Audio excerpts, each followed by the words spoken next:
시청자 여러분 안녕하십니까? 오늘 전자신문TV는 서울 상암동 서울산업진흥원 SBA에 나와 있습니다.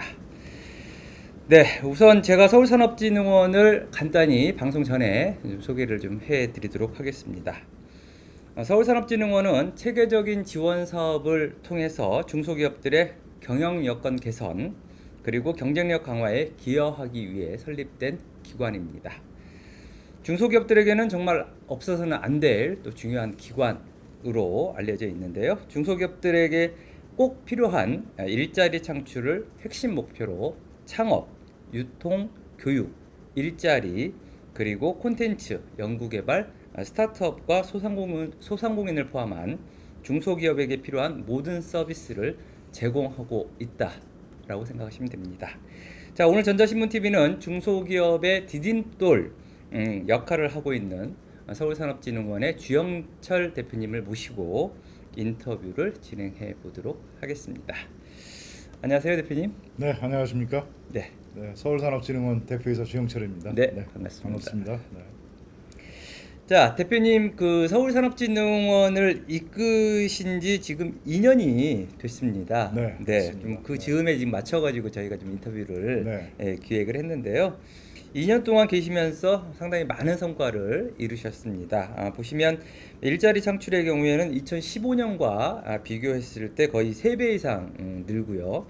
2조 3천억 원이던 지원기업의 매출이 3조 4천억 원으로 올라갔습니다. 지원기업도 1만 개 정도였는데 2만 3천여 개로 늘어났습니다. 정말 어마어마한 수치인데요. 2017년도 목표를 보면 정말 더욱 놀라운 성장을 거듭하고 있다는 생각이 듭니다. 대표님 혹시 제가 한 부분 말고 또 추가적으로 좀만 설명해 주시는 부분. 예. 우리 중소기업이나 뭐 스타트업 그리고 소공인들은 저희 기관을 많이 알고 계시는데요. 네. 일반 시민들은 좀 잘 모르십니다. 네. 그래서 남산에 가시면 서울 애니메이션 센터 있죠? 네. 예, 저희 SBA가 운영하고 있고요. 네. 또 강남에 가면 세택이라고 중소기업 종합전시장 있지 않습니까? 네. 거기도 저희가 하고 있습니다. 네. 네. 그 대부분의 사람들이 이제 그 서울 그 강남의 세택 그 하겨울역 예, 맞습니다. 네. 이 부분 상당히 다들 알고 있는데 네. 서울산업진흥원에서 하는 건지는 아마 모르셨던 분들도 많으실 것 같습니다. 자, 본격적으로 이렇게 다양한 중소기업을 지원하는 기관 서울산업진흥원의 주영철 대표님을 모시고 이야기를 나눠볼까 합니다. 좀 전에 제가 진흥원에 대한 설명과 성과를 좀 설명해 드렸는데 오늘 인터뷰는 서울산업진흥원에 대한 질문보다도 시민들이 좀 궁금해할 만한 일자리나 취업 또 창업 최근 이슈 관련 질문으로 방송을 진행해 보도록 하겠습니다. 방송을 시청하시는 분들은 상당히 유익한 시간이 되지 않을까 생각이 듭니다. 자, 먼저 7월 기준입니다. 네. 취업자 수가 6개월 연속 증가하는데 청년 실업률은 오히려 악화되고 있다라는 뉴스가 있습니다. 제조업 일자리는 증가했지만 취업준비생은 72만 명으로 작년보다 11만 명이나 늘었고요. 정부는 추석 전까지 일자리 창출을 위해서 추경 예산을 집행하기로 했는데 청년 취업 시장에서 우려와 기대 어떻게 보십니까? 우선 그 공공 서비스를 좀 제대로 하기 위해서 현장 중심의 공공 서비스를 제공하는 인력들을 늘리는 것은 저는 굉장히 바람직한 방향이다 이렇게 생각합니다. 네. 문제는 이제 이 규모로 청년 실업 문제를 해소하기에는 이제 턱없이 부족하다는 생각을 갖게 되는 거죠. 네. 취업 준비생 말씀을 하셨지만 사실은 취업을 포기한 분들도 어마어마한 규모입니다. 그렇죠. 이것에 대한 그 해결 방법은 결국은 이 민간 부문에서 일자리가 늘어나야 되는데 특히 청년들이 원하는 좋은 일자리 이것이 늘어나야 된다 이렇게 생각합니다. 청년들이 원하는 우리가 일자리는 굉장히 많습니다. 그 일자리 숫자를 보면 사실은 이미 그 구직자 수보다도 오히려 더 많은 규모가 일자리 수가 있는데요. 네. 문제는 청년들이 원하는 좋은 일자리가 없는 거죠. 그러다 보니까 청년들이 계속 취업 준비생으로 남아 있든지 아니면 취업을 포기하는 이런 상황이 되고 있다. 이것이 문제다라고 생각합니다. 네. 그렇다면 청년들은 상당히 이제 좋은 일자리, 네. 그렇죠? 예, 그뭐 좋은 일자리를 좀 찾고 있는데 대표님이 생각하시기에 좋은 일자리란 어떤 부분을 이야기하신다고 생각하십니까? 좋은 일자리라는 건 사실은 주관적인 거죠. 그러니까 그 구직자들이 이런 이 정도 일자리는 좋다 이제 이렇게 생각하는 게 좋은 일자리죠. 네. 그 ILO 같은 데서도 이제 규정을 좀 하고 있는데 통상적으로 보면은 좀 적정한 대가, 노동에 대한 대가, 그리고 안정성, 그리고 사회에서의 인식, 네. 이 세 가지가 가장 중요한 기준이 되겠죠. 그래서 뭐 대가라고 하면 이제 임금이라든가 뭐 4대 보험이라든가 이런 것들을 제대로 제공하고 있느냐 이런 것이 될 것 같고요. 네.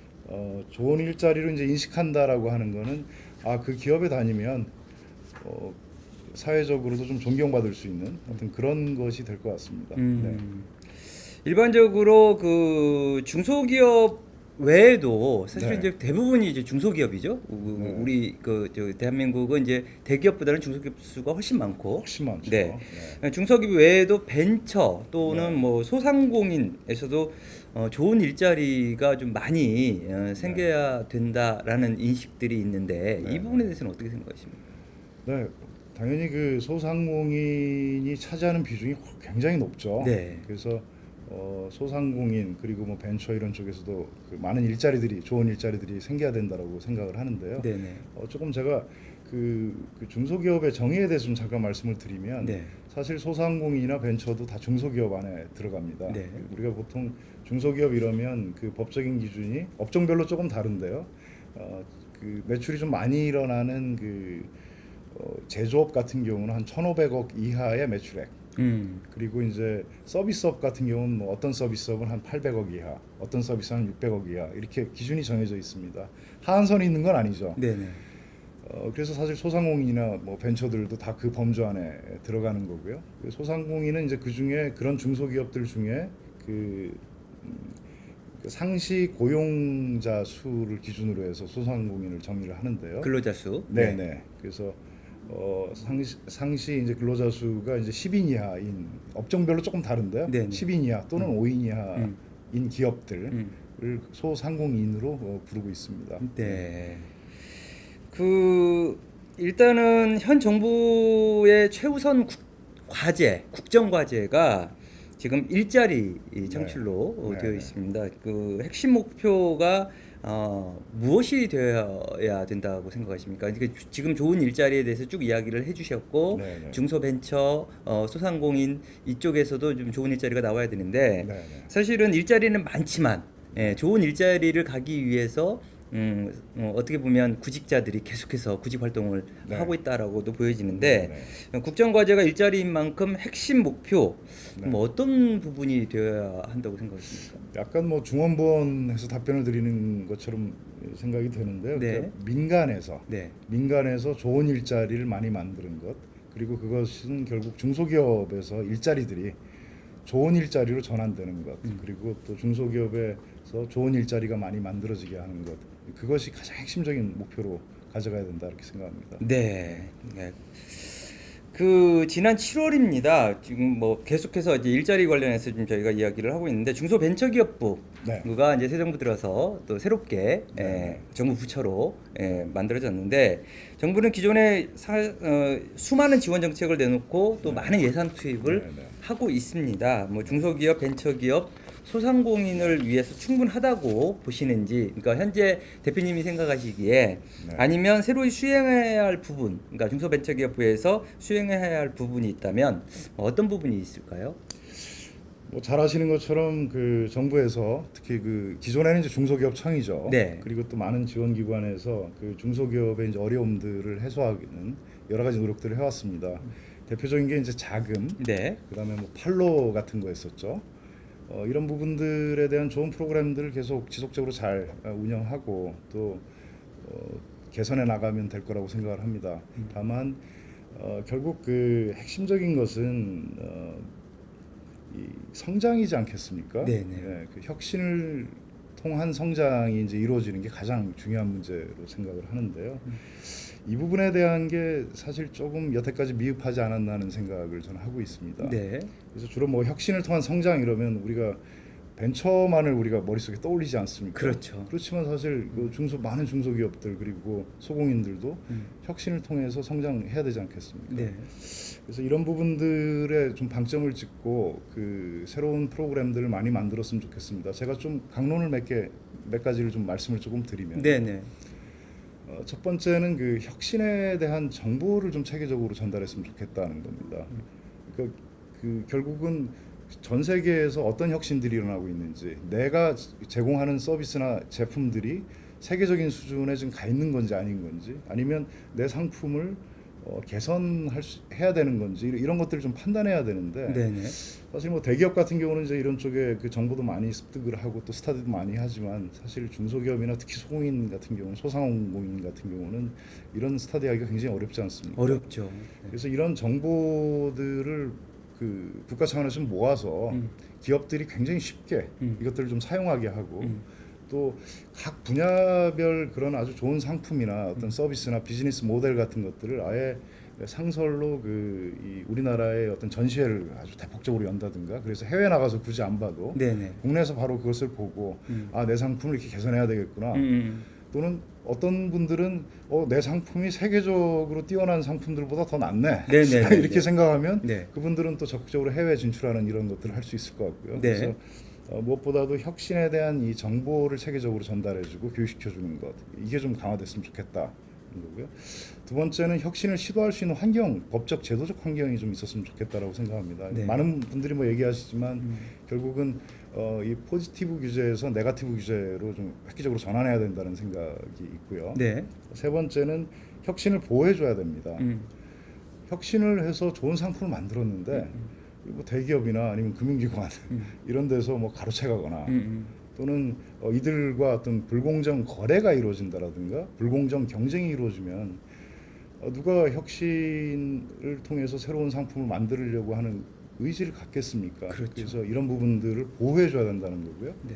마지막으로는 혁신의 주체는 결국 사람입니다. 네. 그래서 좋은 인재들을 이런 중소기업에 잘 연결시켜줘야 된다. 그래서 혁신을 위한 지식과 정보, 그리고 혁신을 할 수 있는 환경, 법적 제도적 환경, 네. 혁신의 보호, 그리고 혁신의 주체인 인재, 이 네 가지를 좀 중점적으로 갔으면 좋겠다 이렇게 생각합니다. 아, 맞습니다. 사실은 그 네 가지가 빠진 정책이라면 네. 일단은 뭐 아무리 좋은 정책이라고 그래도 법과 제도적인 장비라든지 네. 그 또 지금 대표님께서 이야기해 주신 부분들, 또 인재 네. 양성 이런 부분들에 있어서 지원인 육성을 한다거나 하는 프로그램이 없다면 네. 뭐 그냥 중소기업청이 부로 네. 뭐 승격을 했다고 해도 네. 사실 별 의미 있는 정책들이 나올 수 있는 거는 아니라는 생각이신 거죠? 뭐 기존에도 의미 있는 정책들은 있었지만 네. 결국은 혁신을 통한 성장에 좀 방점을 찍고 중소기업부가 그 새로운 프로그램들을 좀 과감하게 추진했으면 좋겠다는 생각입니다. 네, 알겠습니다.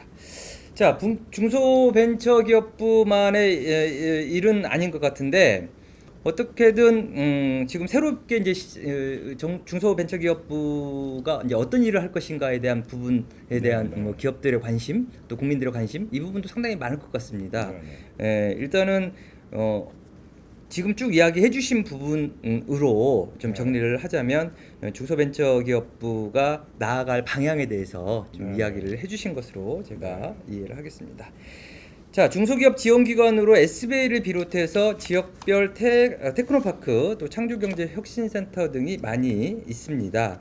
이 기관들이 하는 일이 중복되는 것처럼 보이는데 사실은 뭐 정부, 그러니까 서울시 산하 서울산업진흥원, 또 뭐 각 지자체별로 어떤 진흥원 네. 기관들 네. 많이 있는데 이 부분이 상당히 중복된다. 뭐 이런 부분에 대한 어떤 뭐 사업 중복에 대한 이야기들도 많이 나오고 있거든요. 네. 이런 부분들은 또 어떻게 개선되어야 된다고 생각하십니까? 네.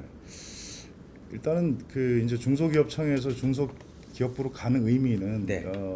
이제 중소기업청 같은 경우는 좀 실행 중심의 그 조직이지 않았겠습니까? 네. 근데 이제 그야말로 이제 정책을 수립하고 법령을 만들고 하는 어떤 컨트롤 타워의 역할을 이제 해나가자라는 측면에서 이제 중소벤처기업부가 이제 생긴 거니까요. 여기에 좀 잘 포지셔닝을 했으면 좋겠습니다. 네. 그리고 이제 지금 말씀하신 많은 실행기관 외에도 또 굉장히 많습니다. 더 많습니다. 예, 지원기관들 정말. 굉장히 많습니다. 네. 또 중소기업 청 산하에도 뭐 다양한 중소기업 관련된 여러 가지 지원기관들이 있었었고요. 네. 또 지금 이제 과학기술정보통신부인가요? 네, 네. 거기에도 또 지원기관들이 있고 굉장히 맞습니다. 많지 않습니까? 네. 이런 기관들은 좀 실행을 좀 체계적으로 잘 해나가게끔 역할 분담을 서로 그러니까 중소 벤처기업부는 컨트롤 타워 역할을 하고 그래서 정책과 법령 그 다음에 예산의 배분을 하고 이런 기관들은 이제 실행을 하는 쪽으로 이제 포지셔닝을 저는 잘 해나가는 게 일단 우선적으로 중요하다는 생각이 있고요. 네. 두 번째는 지금 말씀하신 것처럼 이런 다양한 지원기관들이 이렇게 좀 산재해 있는 것 같은데 이거 통합해야 되는 거 아니냐 뭐 이런 얘기도 있고 또 있죠 일각에서는. 네네. 그러니까 그 뭐 너무나 좀 비슷한 류의 사업들을 하고 있어서 네. 물론 이제 그 지역마다 좀 차이는 있겠지만 네. 그런 부분들에 대한 지적도 있거든요 사실은. 네. 저는 그 한 두 가지 측면에서 그 가능하면 이런 통폐합 논의가 없었으면 좋겠다는 생각을 합니다. 네. 지금 지원기관들이 자기 나름대로 역할들을 다 하고 있거든요. 네네. 심지어 최근에는 또 이런 논의도 좀 있었었죠. 창조경제혁신센터가 이제 정권이 바뀌었으니까 없어져야 되는 거 아니냐 그랬는데 사실은 일종의 그 주요한 기능들을 보면 그 창업 엑셀러이터 기능을 적극적으로 추진하고 있거든요. 그렇죠. 창업 보육센터 기능을 하고 있고 네. 특히 지방에는 이 창업 기능이 굉장히 약하지 않습니까? 맞습니다. 그래서 나름대로 다 역할들을 하고 있습니다. 광역 도시마다 지금 하나씩 있잖아요. 네, 네. 네. 그래서 저는 그 지금 현재 급하지 않습니까 저희가 그 중소기업들이 지금 어려운 점들도 많고 이것을 제대로 좀 지원해야 되는데 보통 이 통합 얘기를 하게 되면 직원들이 잘 일을 안 하게 될 겁니다. 왜냐하면 자기 일이 어떻게 될지 모르겠는데요. 아, 그렇죠. 네. 네. 그리고 통합이 그렇게 어떤 통합을 통해서 분명히 원하는 것은 무슨 시너지를 내고자 하는 걸 텐데 효과를 내고자 하는 걸 텐데 그것을 이뤄내는 것도 만만하지가 않습니다. 그래서 저는 그 물리적인 어떤 통합을 하는 것보다는 좀 이런 식의 제언을 좀 하고 싶습니다. 네. 우리가 이 공급하는 입장에서 자꾸 통합을 얘기를 하는데 그것이 아니라 중소기업의 입장에서 보면 수요자 입장에서. 네, 수요자 입장에서 보면 사실 원스톱 서비스만 제대로 제공되면 되는 거거든요. 네. 이쪽 기관 찾아가고 저쪽 기관 찾아가고 정보 서로 따르고 불편하지 않습니까? 불편합니다. 네. 많이들 불편해하고 있습니다. 네. 네. 그러면 중소기업 입장에서는 그냥 어디를 가든지 원스톱 서비스가 그냥 되는 거죠. 그래서 당신한테 필요한 서비스는 이건데 우리 기관은 여기까지 하고 있는데 이쪽 기관에서 제공받으면 되니까 거기를 가서 다시 얘기를 하세요. 이게 아니라 그거를 여기서 해결해드리겠습니다. 여기서 결론을 내드리겠습니다. 그래서 바로 연결시켜 주는 거죠. 너무 그럼 이 좋죠. 서비스가 제공되는 거죠. 네. 그래서 좀 적극적인 의미의 이 원스톱 서비스를 해나가면 된다. 이것을 만드는 게 더 급선무다. 그리고 이제 이 원스톱 서비스를 만들면 자연스럽게 서비스의 중복을 해소할 수가 있습니다. 다 보이게 되는 거죠. 중복되는 부분. 네. 네. 네. 또 한편에는 사실은 이게 기관들은 많지만 또 서로 기관들이 이거 저거 뭐 이렇게 이 사람은 요것만 하고 이 사람은 요것만 하니까 어떻게 보면 중소기업이 정말 필요로 하는 프로그램을 안 만들어 줄 수도 있거든요. 그럼 비어 있는 서비스도 그 원스톱 창구에서 그대로 보이는 거죠. 그럼 그런 프로그램들을 만들어 주면 되지 않습니까? 네. 그래서 전체적으로 저는 그 기관에 대한 물리적 통폐합을 하면서 그 괜히 시간을 보내는 것보다는 실질적으로 원스톱 서비스를 빨리 구현을 해주고 하면서 그런 통합을 통해서 원하는 시너지를 다 낼 수 있으니까 네. 원스톱 서비스를 제대로 가는 게 훨씬 더 중요하고 그것이 그 중소기업을 위하는 길이다 그렇게 생각합니다. 네, 알겠습니다. 자, 자영업자들 문제 이야기도 좀 해보겠습니다. 뭐 자영업자들 어려운 게 뭐 현실인데요. 네. 또 우리 주변에 보면 뭐 자영업 하시는 분들이 많이 있죠. 네, 뭐 네. 저도 마찬가지고 다 대부분의 주변을 보면은 이제 누구든 자영업 하시는 분들이 많아서 특히 이제 관심을 좀 많이 갖는 편인데 소상공인 자영업이라고 하면 생계형 창업 또 공급과잉 뭐 좋지 않은 일자리 대기업과 프랜차이즈 문제 이런 부분을 상당히 많이 떠올립니다. 이런 자영업자에 관한 문제는 또 어떻게 생각하시는지 대표님 생각 좀 궁금하고요. 네. 내년도 최저임금이요 화제죠. 예, 그 올해 대비 16.4% 이상한 뭐 상승폭. 또 최저임금은 청년 아르바이트 인건비 문제로 끝나는 게 아니라 소상공인 또 영세 중소 기업들의 인건비 부담으로도 이어지고 있는 부분도 있고요. 소상공인의 구조조정도 필요하다 뭐 또 이런 이야기들도 나오고 있는데 이 자영업자 부분에 대해서는 또 대표님 어떤 생각을 가지고 계신지.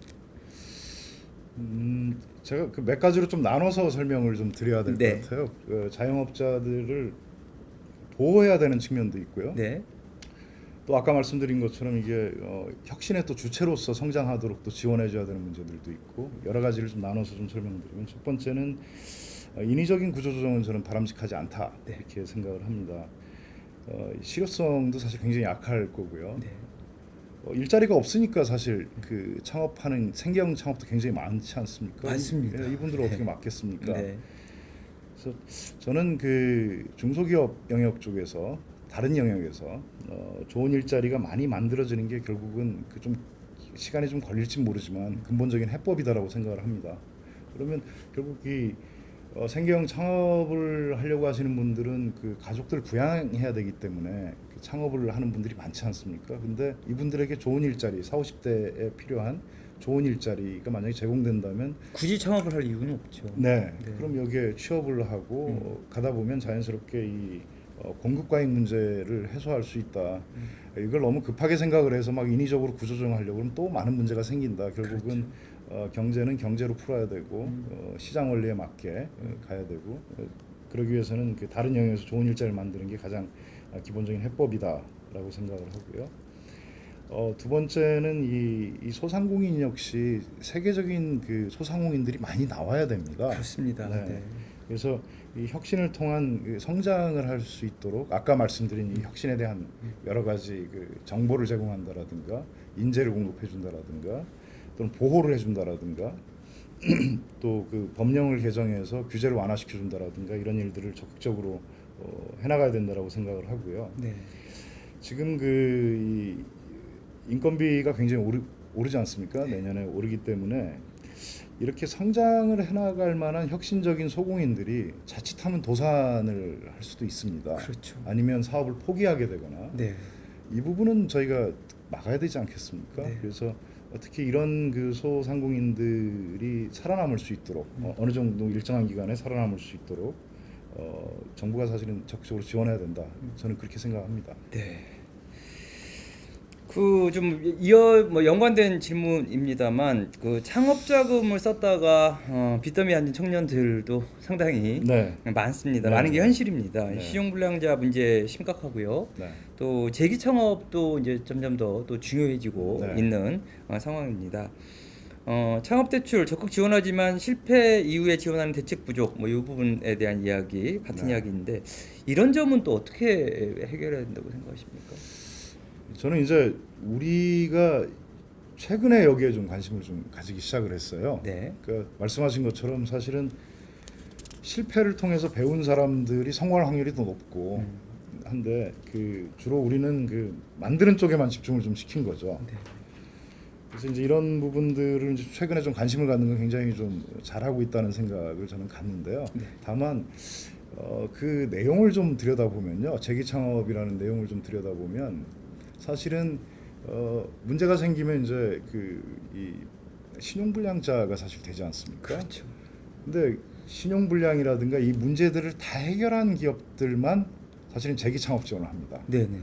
그러면 그것들을 해결 못하는 기업들은 어떡하란 말이에요? 영원히 이제 네. 또 뭐 재기가 안 되는. 네. 예. 그러니까 이거는 애초에도 그렇게 지원을 안 해줘도 굳이 그렇게 크게 지원을 안 해줘도 기존 프로그램 안에서 그냥 들어갈 수 있는데 말하자면 그냥 제공할 수 있는 기업을 어떻게 보면 재기 창업 지원을 한다 이제 이렇게 좀 얘기하는 식이 좀 되지 않을까 하는 그런 걱정이 있습니다. 네. 그래서 저는 신용 불량 상태에 있는 사람들을 적극적으로 좋은 아이디어와 기업가 정신이 있는 분이라면 그렇죠. 이게 예. 그게 저 뭐 어떤 선결 조건이죠. 네, 좋은 네. 아이템, 그다음에 기업가 정신. 네, 그런 분이라면 신용 불량인 상태에서도 창업을 지원해야 된다라고 생각을 합니다. 맞습니다. 네, 그래서 이 부분에 대한 것들은 좀 더 우리가 적극적으로 이게 하나의 사회적 투자다라고 보고 네. 좀 더 적극적으로 추진할 필요가 있다라고 생각을 하고요. 네. 네. 그 사실은 한번 실패를 했을 경우에 다시 일어서는 게 정말 어려운데 네. 지금 지원기관들이 상당히 많이 있지 않습니까? 네. 그런데 그 부분은 상당히 지금 소홀히 하는 부분. 그래서 우리가 다시 지원을 한다고 되지 않을 거다라는 생각도 있고 사실상 또 리스크가 있기 때문에 지원하지 못하는 부분들이 있는데 네. 대표님이 이야기하신 대로 어떤 기업가 정신, 그다음에 또 아이템, 그리고 다시 재기하려고 하는 의지 네. 이런 부분들이 있다면 그 부분을 좀 적극적으로 지원할 수 있는 정책들이 좀 나왔으면 좋겠다라는 개인적인 바람이 예. 있습니다. 그래서 사실 저희 그 이제 서울 창업 허브에서 네. 그 박원순 시장께서도 여기 관심이 많으시고 해서 네. 이 좀 더 이 신용 불량 상태에 있는 분들을 위한 프로그램을 지금 만들었습니다. 아 그래요? 네. 그래서 재기 창업 전체 프로그램 중에 일부 프로그램은 아예 신용 불량 상태가 있는 분들을 우리가 창업 지원하고 그분들이 이제 돈을 벌면 이제 일부 이렇게 갚아나가면서 그러니까 신용 불량 상태에서 이걸 갚아나가는 이런 상태로 이렇게 병행해서 진행시키는 네, 네. 그런 프로그램을 이제 일단 테스트로 먼저 시작을 하고요. 내년에는 이걸 좀 본격적으로 확대할 계획으로 있습니다. 아 그렇군요. 네. 자 최근 사회적 기업 소셜 벤처에도 사회적 관심이 상당히 쏠리고 있습니다. 네, 네. 하지만 또 이러한 기업들이 지속 가능성이 없어서 국가 지원에 의존해서 또 운영되는 문제점도 네. 있는 게 현실입니다. 이 같은 문제는 또 어떻게 풀어야 할까요? 이제 사회적 기업, 뭐 소셜 벤처 결국은 그 이 돈의 가치보다는 사회적 가치, 사람의 가치를 중심으로 이제 추구하는 기업이죠. 네. 이런 기업들이 그 많아지고 성공하는 건 굉장히 국가적으로 중요한 문제라고 생각을 합니다. 기본적으로 이게 기업이기 때문에 그 자생력이랑 지속 가능성이 있어야 되겠죠. 그래서 이것을 중심으로 소셜 벤처가 만들어져야 된다라고 생각을 하고 있고요. 그래서 정부 입장에서는 지금 민간에서는 사실 소셜 벤처에 대한 투자나 이런 것들이 약하기 때문에 소셜 벤처에 대해서는 적극적인 투자를 해야 된다라고 생각을 하고 있습니다. 다만 이제 이런 부분이 좀 있습니다. 뭐냐면 우리가 이제 얘기하는 약간의 공익적인 서비스, 사회적인 서비스, 약간 공공 서비스 성격의 사회적 기업이 꽤 있거든요. 지금 말씀하신 부분은 아마 그런 겁니다. 네, 그래서 네, 네. 정부 지원금이 떨어지면 네. 없어지면 이 기업은 없어지는 거죠. 왜냐하면 공공 서비스를 실행하는 조직이었지 않았습니까? 네, 네. 근데 이걸 가만히 이렇게 뒤집어서 생각을 하면 공공 서비스 성격에 있는 그 서비스를 왜 민간 기업한테 하라고 그럽니까? 네. 그렇죠. 공공 서비스에 필요한 서비스는 공공이 해야 되겠죠. 공공 영역에서. 네. 네. 그러면 두 가지 방식. 하나는 아예 공공 기관이 또는 그 공무원이 또는 지자체나 뭐 중앙정부가 그 서비스를 제공하면 되지 않습니까? 네, 네, 네. 네, 직접 고용해서 네, 네. 또는 그런 기업 그런 걸 할 수 있는 기업을 선정해서 용역을 줘서 그것들을 제공하게 해야 되죠. 마치 이런 공익 서비스를 어떻게 보면 민간에 약간 의존하는 그런 측면도 좀 있다. 그래서 사회적 기업 중에 그 일부는 사실은 정부가 풀리 서포트를 해가지고 네. 직접 그 공공 서비스로 제공하게끔 하고 나머지 사회적 기업들은 자생력을 갖추도록 지원해줘야 된다 그렇게 생각합니다. 네. 자, 우리나라 창업 또 소상공인 중소기업 R&D 지원에 사실상 막대한 예산들이 이제 투입이 되고 있습니다. 그렇지만 또 성과가 낮은 것처럼 이게 보이는데, 그러니까 투자하는 어떤 예산에 비해 성과는 좀 크지 않다. 뭐 이런 인식들도 강한데요. 우리나라 그러니까 정부 지원의 문제, 뭐 지원의 문제는 또 어떻고 또 해결해야 될 부분, 그 부분에 대한 인식은 어떠십니까? 사실 그 지금 우리나라 R&D 예산이 19조 원이죠. 네. 중소벤처부 예산이 아마 한 16조 원 정도 될 것 같고요. 일부 중복들이 좀 있을 수는 있습니다. 네. 고용노동부도 일자리 관련된 예산이 한 15조 이렇게 돼 있고 또 뭐 과학기술 뭐 정보통신부에서도 다양한 어떤 또 R&D 외에도 지원 서비스를 위한 예산들이 있고 사실 어마어마합니다. 그쪽도 네. 막대한 예산들을 네. 쓰고 있죠. 네. 근데 이제 이런 예산들이 과연 그 성과가 나고 있는 거냐 안 나고 있는 거냐는 거는 사실은 이거는 좀 면밀하게 판단할 필요는 있습니다. 저는 긍정적인 측면들이 상당히 있다. 그렇지만 또 비효율적인 측면도 있을 수 있다는 그런 생각도 이제 하시는 그렇죠. 거죠. 네네. 네. 저는 좀 이런 측면의 얘기를 좀 하고 싶습니다. 이게 이제 성과가 어떠냐라는 얘기보다는 제가 지금 공공기관을 좀 이렇게 운영을 하다 보니까 또 이 공공 섹터들을 좀 보면서 느꼈던 점들 얘기를 하면서 말씀을 좀 드리고 싶습니다. 이 공공 서비스의 결국 대상은 그 중소기업이지 않습니까? 그러면 우리가 그 사업을 하다 보면 항상 제일 중요하게 생각하는 게 고객이지 않습니까? 그렇죠. 네. 결국은 이 고객인 민간 기업들이 원하는 걸 해야 된다. 그리고 두 번째는 이 고객인 민간 기업들이 이제 원하는 걸 하되 공공이 잘할 수 있는 영역이 있고 민간이 잘할 수 있는 영역이 있지 않습니까? 나눠져 있죠. 네. 네. 사실 어떤 효율성이나 절박함은 민간이 훨씬 강하죠. 그렇죠. 전문성도 네. 강하고. 네. 그렇지만 공공은 또 이 어떤 신뢰라든가 공정성 이런 부분들에 있어서 상당한 또 강점을 가지고 있죠. 그렇죠. 그래서 공공이 잘하는 쪽으로 좀 집중해서 프로그램을 좀 짜야 된다 그런 생각이고요.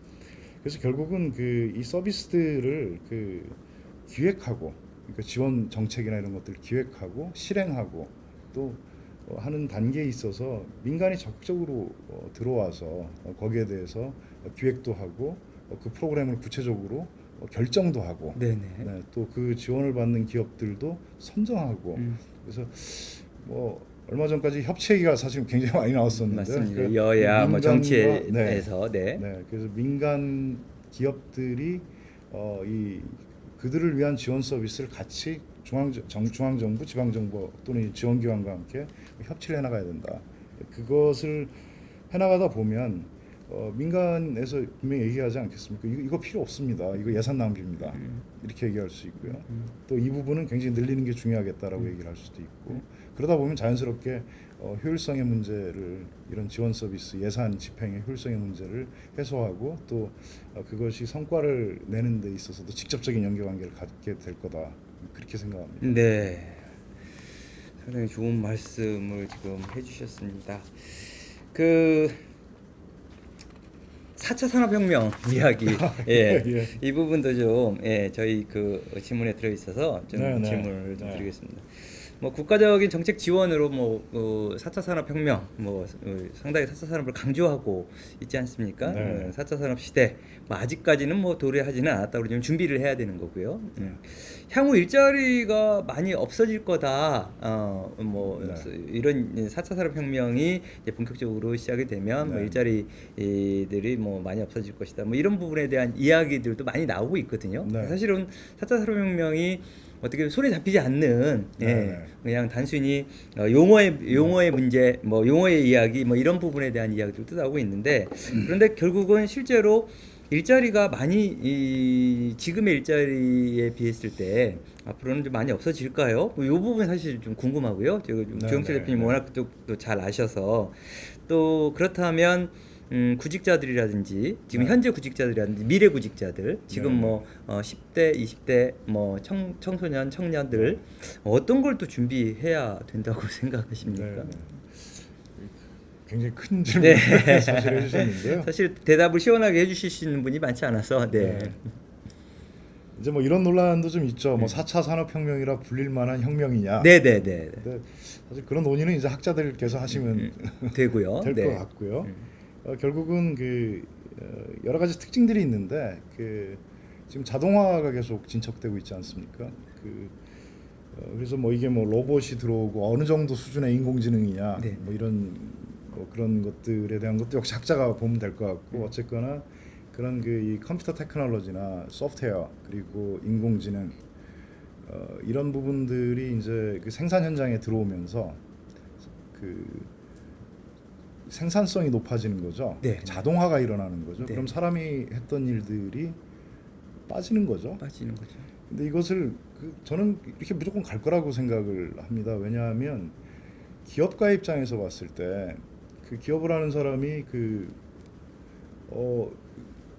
그런 소프트웨어나 이런 거에 도입을 통해서 인건비를 줄일 수 있다면 적극적으로 하겠죠. 획기적으로 줄일 수 있겠죠. 네, 또 초기 비용은 들어간다고 하지만. 네, 또 그런 시장이 있기 때문에 그런 툴을 만드는 기업들도 열심히 그걸 만들겠죠. 네. 그럼 결국 그런 방향으로 가야 된다라고 우리는 생각을 해야 된다, 이렇게 생각하고요.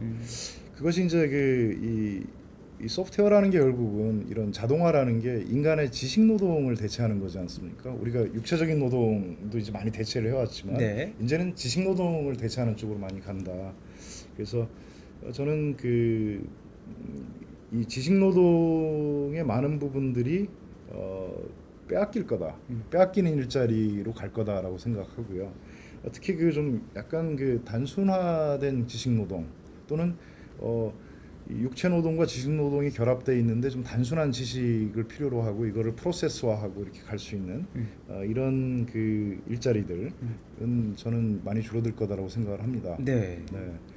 그리고 좀 나아가서 이제 관심 있는 게 그럼 뭐 의사라든가 이런 어떤 그 전문적인 일자리는 어떻게 되는 거냐? 변호사라든지 네, 혹은 네. 또 뭐 기자도 이제 그 안에 포함되어 있습니다만. 네. 뭐 이 부분도 이 단순한 그 지식 노동보다는 조금 더 시간이 걸릴 수는 있으나 결국은 결국은 갈 거다라고 생각을 합니다. 그래서 네. 기존에 있는 일자리가 상당 부분 빼앗길 거다. 그런 소프트웨어나 이런 자동화에 의해서 빼앗겨질 거다. 이렇게 생각하고요. 근데 새로운 일자리가 또 많이 나타나겠죠. 네. 뭐 일자리의 역사를 사실 보면 뭐 계속 일자리는 없어졌다가 또 새로운 일자리가 생기고 이러면서 끊임없이 발전해 왔습니다. 그렇죠. 그렇기 때문에 저는 분명히 새로운 일자리들도 많이 나올 거라고 생각을 하고요. 네. 그래서 기존의 일자리가 하여간 줄어드는 부분은 분명히 많이 있다. 근데 새로운 일자리도 나타날 거다. 그 근데 새로운 일자리라는 예. 건 사람이 할 수 있는 네, 일자리를 그렇죠. 말하는 거죠. 네. 보통 얘기하는 거는 이제 그 감성과 연계된 부분들이라든가 네. 어떤 그 좀 복잡한 동작 네. 같은 거는 이 컴퓨터가 하기 어려운 부분이기 때문에 네. 이런 부분들은 오히려 더 발전하지 않겠냐. 네. 이제 이런 얘기들이 있는 거고요. 다만 이제 이 일자리가 그러면 총수는 어떻게 될 거냐. 네네. 이제 이게 이제 궁금한 거죠. 궁금하죠. 네.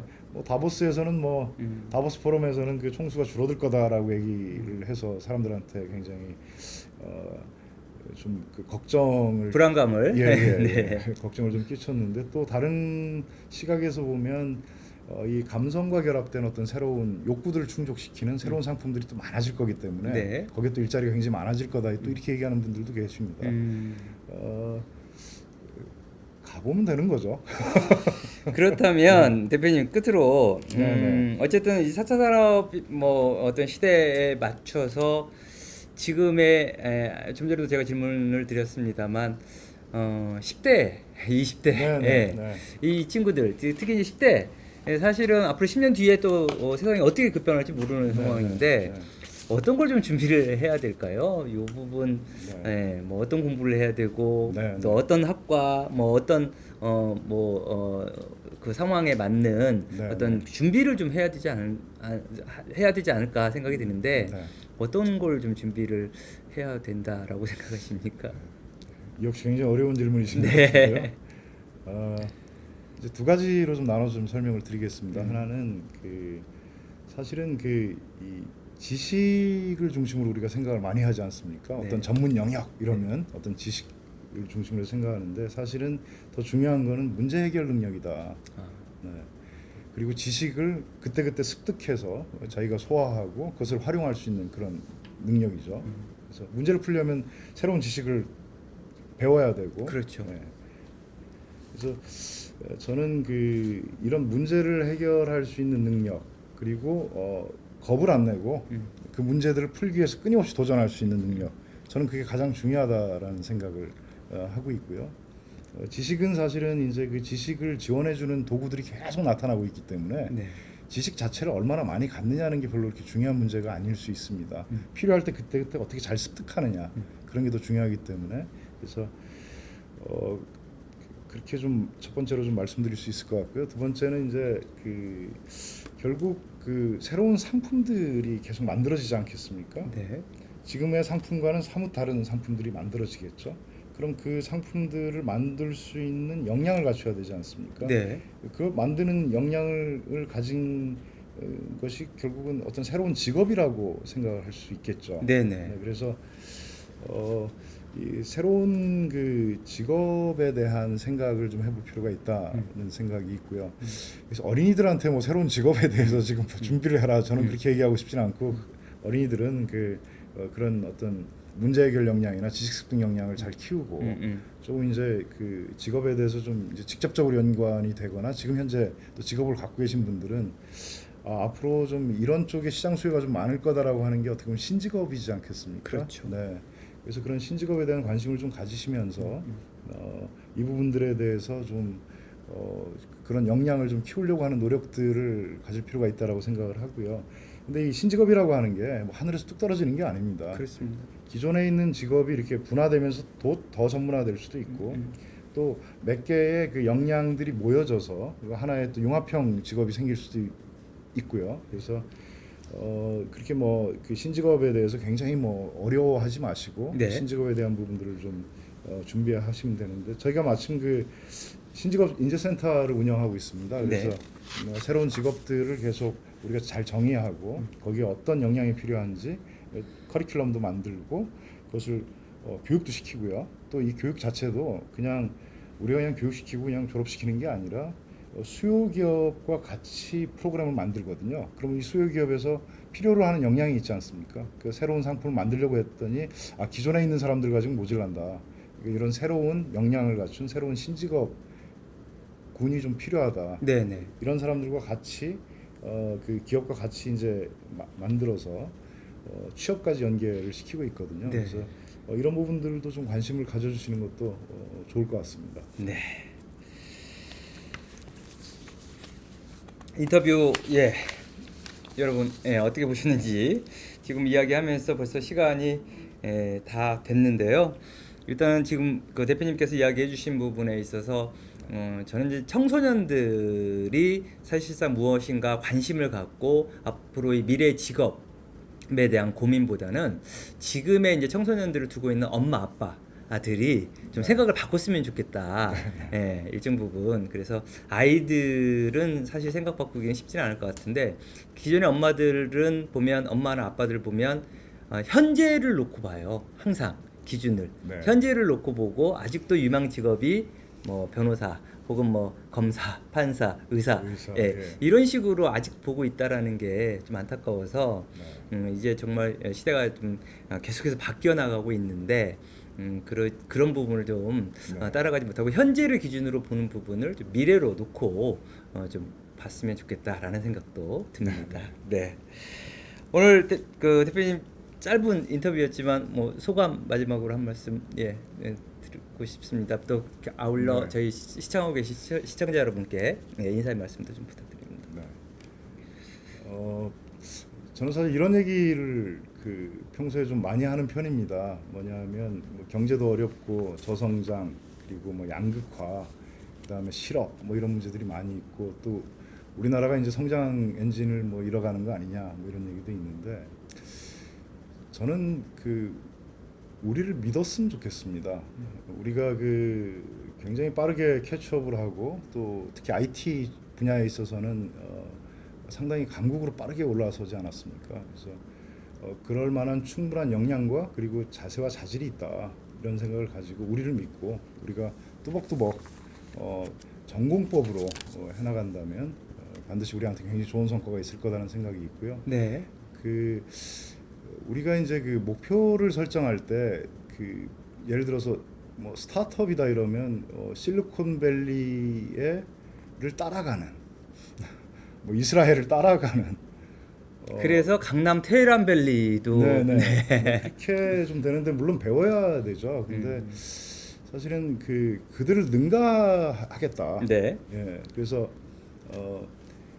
스타트업 생태계에 있어서는 실리콘밸리를 언젠가는 우리가 능가하겠다. 강소기업, 중소기업들은 독일과 타이완 이런 쪽에서 우리한테 벤치마킹을 오게 하겠다. 소상공인은 굉장히 분야가 다양한데요. 뭐 이태리에서 예를 들어 구두를 배우러 오게 하겠다라든가, 뭐 패션을 어디에서 배우러 오게 하겠다라든가. 그런 정도 굉장히 도전적인 목표를 우리가 가질 만한 역량이 있고, 그렇죠. 또 사실 그런 목표를 놔야 우리의 해법이 있다라고 생각을 합니다. 그래서 세계에도 굉장히 많은 제국들이 있지 않았습니까? 맞습니다. 사실은 그 조그만한 데서 시작해서 그 큰 꿈을 가지고 조그만한 데서 시작해서 결국은 뭐 몽골이라든가 로마라든지 그렇죠. 뭐 영국도 그렇고요. 이렇기 때문에 저는 우리도 좀 너무 이렇게 뭐라 그럴까요? 좀 너무 상황에 대해서 비관적으로 보지 마시고 정말 위축되지 말고. 예, 도전적인 목표를 가지고 우리를 스스로 믿고 갔으면 좋겠다 이런 생각이 듭니다. 네, 감사합니다. 네. 네. 네, 오늘 전자신문 TV 서울 상암동 서울산업진흥원 SBA에서 주영철 대표님과 일자리 또 취업, 창업, 중소기업, 스타트업, 소상공인, 4차 산업혁명 등 시청자 여러분들이 크게 관심을 가질 만한 이슈에 대해서 이야기를 나눠보는 시간 가졌습니다. 어떻게 보셨는지 궁금합니다. 예, 저희는 다음 시간에 또 다른 소재로 찾아뵙겠습니다. 오늘 시청해주신 여러분 고맙습니다.